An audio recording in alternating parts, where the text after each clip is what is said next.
Hello friends, இன்றைக்கி நம்ம சேனலில் என்ன பார்க்க போகிறோன்னா கிளாசிக் ப்ரௌனி தான் நம்ம பார்க்க போகிறோம்.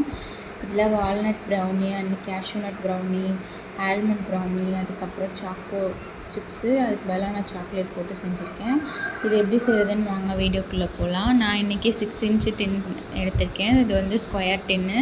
இதில் நான் பட்டர் பேப்பர் போட்டு நான் எடுத்து வச்சுருக்கேன். அதுக்கப்புறம் நம்மளுக்கு தேவையான பொருள்லாம் எடுத்து வச்சுருக்கேன்.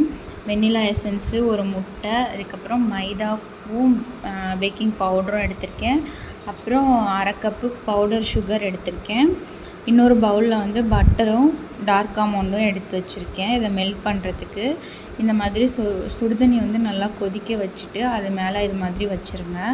வச்சா அது மெல்ட் ஆகிக்கும். அப்புறமேட்டுக்கு மேலே டாப்பிங்ஸ்க்கு வந்து சாக்லேட், வால்நட்டு, பாதாம், கேஷ்யூ இதெல்லாம் எடுத்திருக்கேன். உங்கள்கிட்ட எது இருந்தாலும் நீங்கள் சேர்த்துக்கோங்க. இப்போ நம்ம வந்து இன்னொரு பவுலில் வந்து இதை ட்ரான்ஸ்ஃபர் பண்ணிட்டு நம்ம அந்த சுடுதண்ணி வச்சுருக்கோம்ல அந்த பாத்திரத்துக்குள்ளே வச்சிடலாம். அதுக்கப்புறம் இன்னொரு பவுலில் நம்ம எடுத்து வச்சுருந்தா ஒரு முட்டையை சேர்த்து நல்லா இந்த மாதிரி பீட் பண்ணிக்கோங்க. இப்போ இது கூடவே நம்ம வந்து 1 டீஸ்பூன் வெண்ணிலா எசன்ஸ் சேர்த்துக்கலாம். அதுக்கப்புறம் ஒரு பிஞ்ச் உப்பு சேர்த்துட்டு நல்லா இதை வந்து நீங்கள் பீட் பண்ணிக்கோங்க. நீங்கள் விஸ்கு வச்சே பீட் பண்ணுங்கள். ஏன்னா எலக்ட்ரிக் பீட்டர் வச்சுருந்தீங்க அப்படின்னா ரொம்ப பீட் பண்ணிட்டா அது வந்து ஒரு மாதிரி தூள் தூளாயிரும், நம்மளுக்கு நல்லாவே கிடைக்காது ப்ரௌனி. அதனால தான் இப்போ அது கூடவே நம்ம வந்து கொஞ்சம் கொஞ்சமாக சுகர் பவுட்ரு வந்து சேர்த்துட்டு நல்லா மிக்ஸ் பண்ணிக்கலாம். சுகர் பவுட்ரு வந்து நல்லா கரைஞ்சிடணும். கண்டிப்பாக நீங்கள் சுகர் பவுட்ரு சேர்த்துக்கோங்க. சேர்த்தா தான் இது வந்து நல்லா நம்மளுக்கு வந்து கரைஞ்சி கிடைக்கும். சுகர் கரையிலனா பிசுப்பாக இருக்கும், ஒரு மாதிரி நூல் நூலாக வந்துடும் ப்ரௌனியில். அதனால் சுகரை வந்து நீங்கள் நல்லா கரைச்சிக்கணும் முட்டையோடைய. அதுக்கப்புறம் நம்ம எடுத்து வச்சுருந்த மைதா அண்ட் பேக்கிங் பவுடரை வந்து ஒரு டைம் நல்லா சலிச்சுக்கலாம். இந்த முட்டையோடய நான் வந்து இதை சலிச்சுக்க போகிறேன். இந்த ப்ரௌனி வந்து ரொம்ப சிம்பிள் தான், ஆனால் எல்லாருமே சூப்பராக செஞ்சிடலாம். கண்டிப்பாக இதே மெத்தடில் நீங்கள் ஃபாலோ பண்ணி பாருங்கள், உங்களுக்கும் கரெக்டான பர்ஃபெக்டான ப்ரௌனி கிடைக்கும். இப்போ மைதாவை நல்லா சலிச்சதுக்கப்புறமா நம்ம நல்லா மிக்ஸ் பண்ணிக்கலாம். மிக்ஸ் பண்ணால் ரிப்பன் கன்சிஸ்டன்சியில் வந்திருக்கணும். பாருங்கள் எப்படி ரிப்பன் கன்சிஸ்டன்சி நம்மளுக்கு வந்திருக்குன்னு. இப்போ நம்மளோட சாக்லேட்ஸ் வந்து நல்லா மெல்ட் ஆகிட்டுருக்கு. சாக்லேட் வந்து சூடாக நீங்கள் சேர்க்கக்கூடாது, ஆற வச்சிடணும் நல்லா. அதனால் சுடுதண்ணிலேருந்து வெளியில் எடுத்து வச்சுருங்க. இப்போ நான் என்னோடய ஓடிஜி உங்களுக்கு சொல்கிறேன் பாருங்கள். என்னோடதில் இந்த மாதிரி பேக் மோடு அண்ட் டோஸ்ட் மோடுன்னு 2 இருக்குது. ஃபஸ்ட்டு நான் வந்து ப்ரீஹீட் பண்ணுறதுக்கு 10 மினிட்ஸ் வந்து டோஸ்ட் மோடில் வச்சு தான் நான் ப்ரீஹீட் பண்ணுவேன்.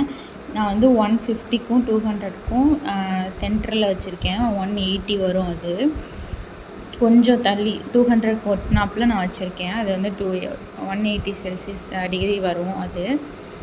அடுத்து வந்து இது வந்து டைமரு. நம்ம 10 நிமிஷத்துக்கு ஃபஸ்ட்டு நம்ம டோஸ்ட் மோடில் வந்து ப்ரீஹீட் பண்ணிக்கணும். உங்கள்கிட்ட ராடு சிம்பிள் இருக்குன்னா 2 ராடு ஆனில் வந்து நீங்கள் வந்து ப்ரீஹீட் பண்ணிக்கோங்க. ஒரே ஒரு ராடு கீழே பாட்டம் ராடில் மட்டும் நீங்கள் பேக் பண்ணிக்கோங்க. இப்போ நம்ம சாக்லேட் நல்லாவே ஆறிடுச்சு. நீங்கள் கை வச்சு பார்த்திங்கன்னா சுடக்கூடாது, நல்லா ஆறி இருக்கணும். நல்லா ஆறினதுக்கப்புறம் நீங்கள் மாவில் சேர்த்துக்கோங்க. ஆறாமல் நீங்கள் சேர்த்துட்டிங்க அப்படின்னா அவ்வளோதான், நம்மளுக்கு ப்ரௌனி வந்து ஒழுங்காகவே கிடைக்காது. அதனால் இதை மட்டும் நல்லபடியாக நீங்கள் ஃபாலோ பண்ணிக்கிட்டிங்கன்னா உங்களுக்கு ப்ரௌனி சூப்பராகவே கிடச்சிரும். ரொம்ப சிம்பிள் தான், ஆனால் நீங்கள் இந்த மெத்தடை வந்து நீங்கள் ஃபாலோ பண்ணுறது தான் முக்கியம்.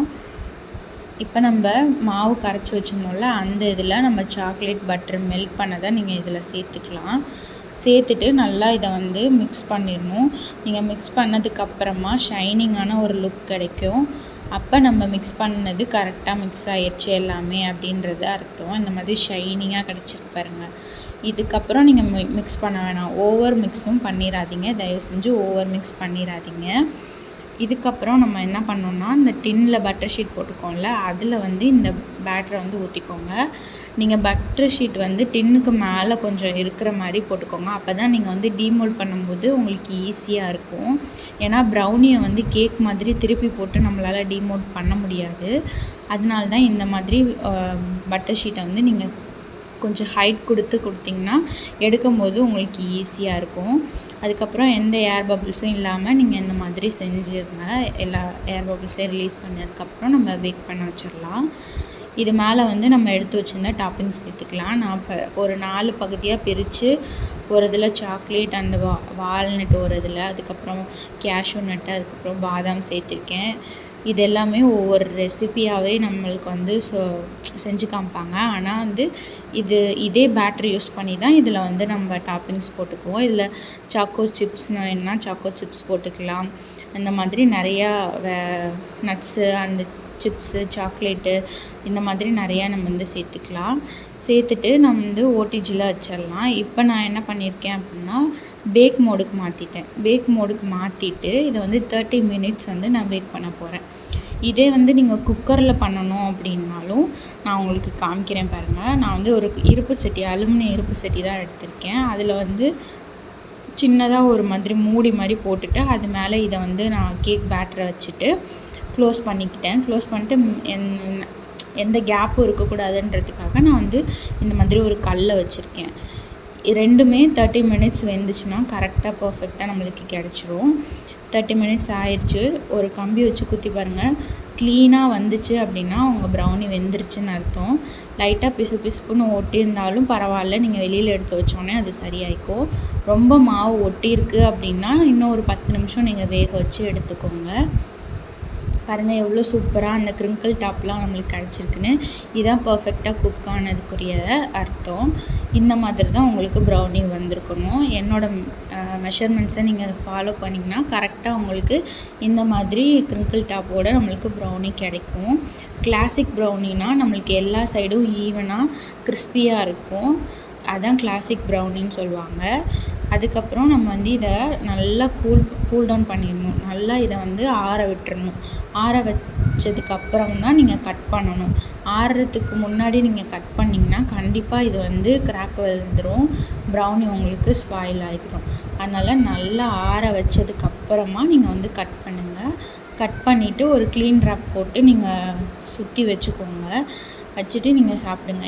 இப்படியே நீங்கள் வெளியிலே வச்சிங்க அப்படின்னா நல்லா ஏர் ஃபார்ம் ஆகி அது ஒரு மாதிரி ரொம்பவே பிஸ்கெட் மாதிரி ஆயிரும். அதனால் நீங்கள் ஏர்டைட்டான பாக்ஸில் போட்டுக்கோங்க. அப்படி இல்லைன்னா இதை வந்து க்ளீன் ராப் பண்ணி சுற்றி வச்சுருங்க. பாருங்கள் எவ்வளோ சூப்பராக நம்மளுக்கு கிடச்சிருக்குன்னு. அந்த பட்டர் ஷீட்டில் கூட நம்மளுக்கு ஒட்டலை பாருங்கள். சில பேர் ப்ரௌனி செய்யும்போது அதில் பிசுப்பாக ஒட்டிக்கும், ப்ரௌனியை எடுக்கவே வராது. ஆனால் இந்த மெத்தட் வந்து கரெக்டாக நம்மளுக்கு சூப்பராகவே கிடைக்கும். அடுத்து இது வந்து குக்கரில், அதாவது கடாயில் நான் வச்ச ப்ரௌனி இதுவுமே நல்லா வெந்திருக்கு. நீங்கள் வந்து கடாயில் வைக்கிறீங்க அப்படின்னா நீங்கள் ஒரே விஷயம் மட்டும் செக் பண்ணிக்கோங்க. நீங்கள் சும்மா ஓப்பன் பண்ணி வெந்துருச்சான்னு மட்டும் பார்க்காதீங்க. ஏன்னா அது க்ரிங்கிள் டாப் வர சமயத்தில் நீங்கள் வந்து அதை ரிலீஸ் ஏர் குத்தி பார்த்தீங்கன்னா அந்த இது வராமல் நம்மளுக்கு போயிடும். அது மாதிரி தான் இதில் நடுப்பரெல்லாம் ஆயிருக்கு பாருங்கள். நான் இடையில ஓப்பன் பண்ணி பார்த்தேன், அந்த இடத்துட்ட மட்டும் நம்மளுக்கு க்ரிங்கிள் டாப் கிடைக்கல, சைடெலாம் நம்மளுக்கு கிடச்சிருக்கு பாருங்கள். ஆனால் ப்ரௌனியோட டேஸ்ட் வந்து ரொம்ப சூப்பராக இருந்தது. இதுவுமே பாருங்கள் பட்டர் ஷீட்லலாம் ஒட்டவே இல்லை. டெக்ஸ்சர் வந்து நல்லா வந்துருந்துச்சு. கண்டிப்பாக இதே மாதிரி செஞ்சு பார்த்துட்டு எப்படி இருந்துச்சுன்னு கமெண்ட் பண்ணுங்கள். வீடியோ பிடிச்சிருந்தா லைக் பண்ணுங்கள், ஷேர் பண்ணுங்கள், சப்ஸ்கிரைப் பண்ணுங்கள். இதே மாதிரி ப்ரௌனி ரெசிபீஸ் இன்னும் நான் அப்லோட் பண்ணுவேன். கண்டிப்பாக என்னை ஃபாலோ பண்ணி வச்சுக்கோங்க. Thank you friends.